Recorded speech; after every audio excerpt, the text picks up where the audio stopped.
Thank you very much, Tiffany. And it's great to be here with all you wonderful Toastmasters tonight. My name is Tamira, and I've been a business owner for about 30 years.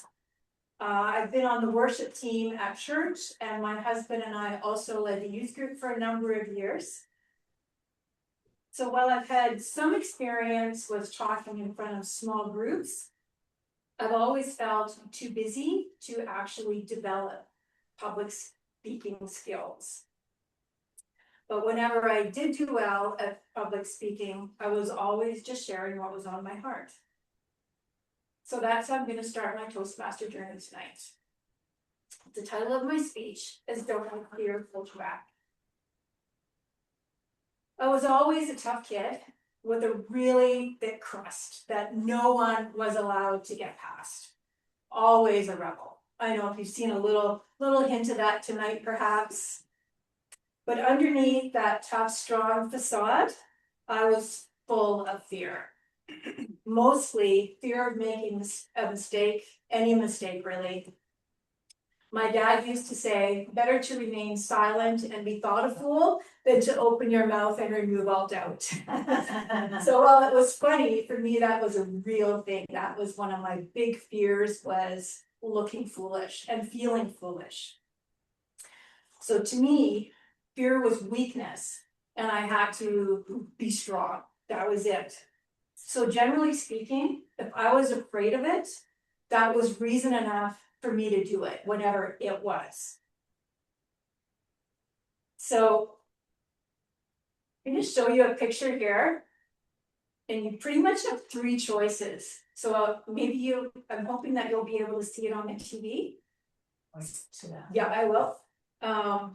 So I'll show you this again in a few minutes. It's a little bit louder. Oh, there we go. Yeah, okay. Go over to there. Other way. Yeah, there. There you go. There we go. Say that. So you have three choices to see if you can tell which one is me. Oh, okay. It's a powering down. Yeah, I'll come back in a few minutes. Okay. After this little blur. So one thing I was never afraid of was bullies. No one should try to make people afraid.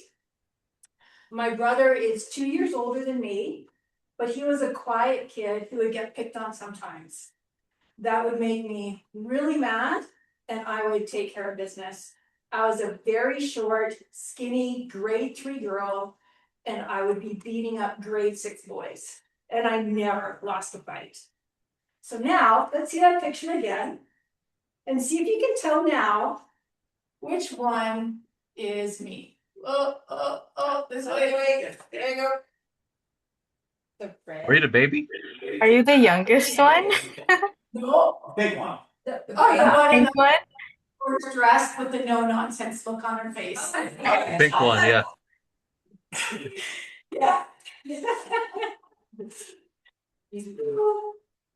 So that's why, because I was so tough, that's why no one ever knew about him here. I kept it locked away and hidden.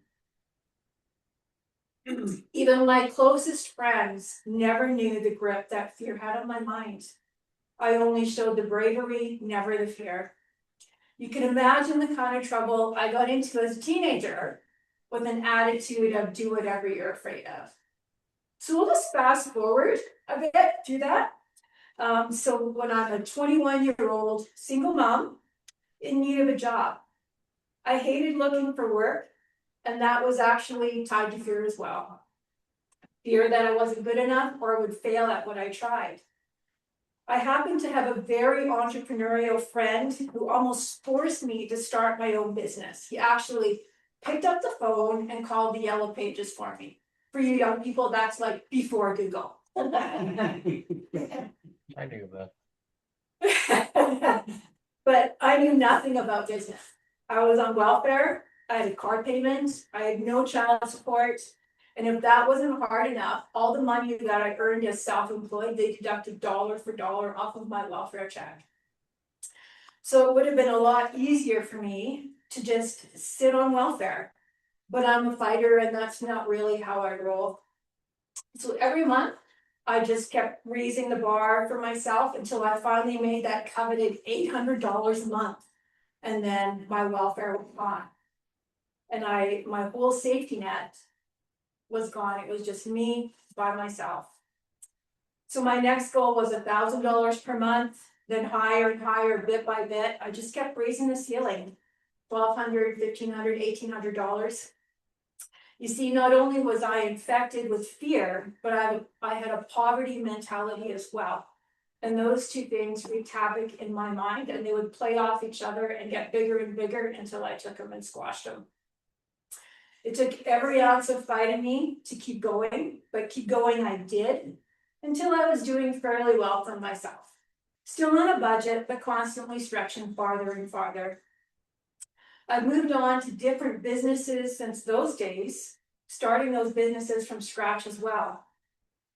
Now, fear is pretty much a part of my past, but it took many years of decisive action to shut it down.